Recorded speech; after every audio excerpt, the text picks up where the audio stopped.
Hello class. Okay, so I'm working on Chapter 5, the MIS CourseMate features Session 5 Data and Process Modeling. And since I had trouble before when I recorded this, I'm doing this one in 2 separate sessions. And while we're here, I want to show you something. If you look, if you want to know what project you're in, you can look down here in this bottom right corner, and I'm in Project SCM, which is wrong. I don't want it to be called SCM. And so rather than rename it, I want to take this opportunity because some of you have asked how to delete a project. So while you're in the project, you go to Tools and then simply Delete Project. What I want to do is rename. So I'm going to go in and rename the project SCR. And like I told you, make sure that you are putting your name on your project name. 1, so I can tell it's your screenshot, and 2, so if you're working with someone else, you can distinguish projects. So make sure you've got your name after the name of your project. And then you can see that down in the bottom right corner that it's changed. Okay, so I want to go File, New, and I'm creating a data flow diagram. And the first one that I'm making is the context diagrams. You want to make sure that you've got context diagram clicked here. Otherwise, it'll cause you problems later on. Then I click OK. And I have my first process is automatic because this is the context diagram, and by definition, there's only one process symbol. So I put TIMS system right here. And you can see it's process 0, which again, by definition, that's your context diagram. Click OK, and that's where we start. So from here, we're going to add external entities, and there's 1, 2, 3, 4, 5, 6 of these. I'll go ahead and add all of these on the video. The first one is corporate client.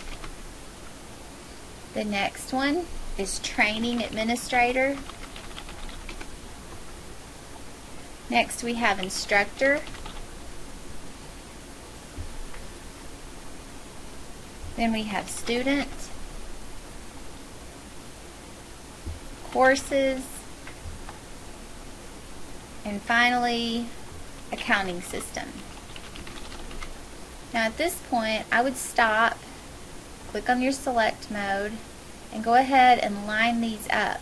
And when you start drawing the data flows, you'll understand why it's important to have these lined up to look like mine, which mine looks like the one that's already been drawn, so that we can make sure our data flows are easy to see and easy to follow. Okay, so now I'm going to start with my data flows. And there's several of these. So we'll just go ahead and start with the straight data flow from the TIMS system to training administrator. And this one is called Training Reports. Then we're going to go from Training Administrator down to TIMS System and call this Schedule Decisions. And then we need to grab an elbow and go from the TIMS System to the Corporate Client. We'll call this Training Summary.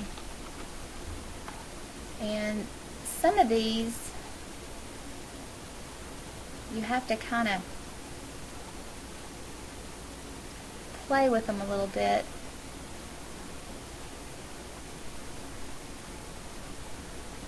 to make them work right. Yeah, and you know, the first time I drew this, it was perfect.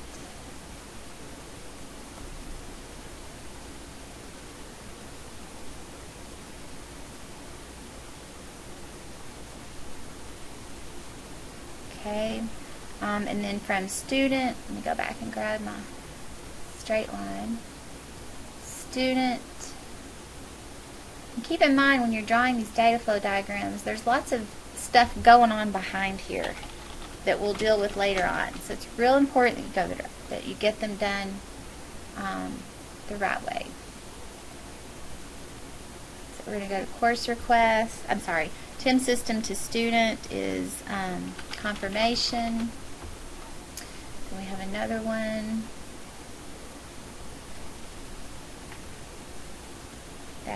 payment.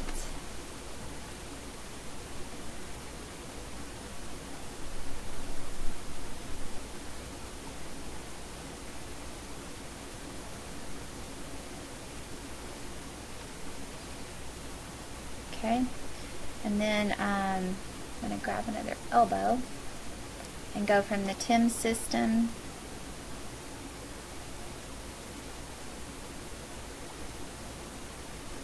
course data, and then another elbow,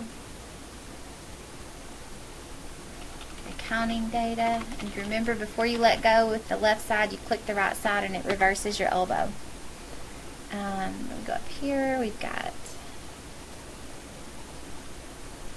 course assignment.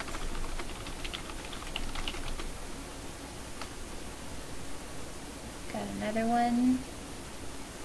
Before I let go of the left, I click the right, it reverses my elbow. Roster, and then instructor. Back to the TIM system is completion data. And I think that's all. So we've got, let me grab here.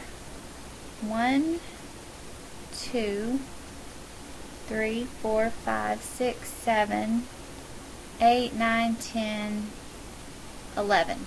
And this is the first diagram. On our label, if you would, change this to Chapter 5, Task 1, and then put your name.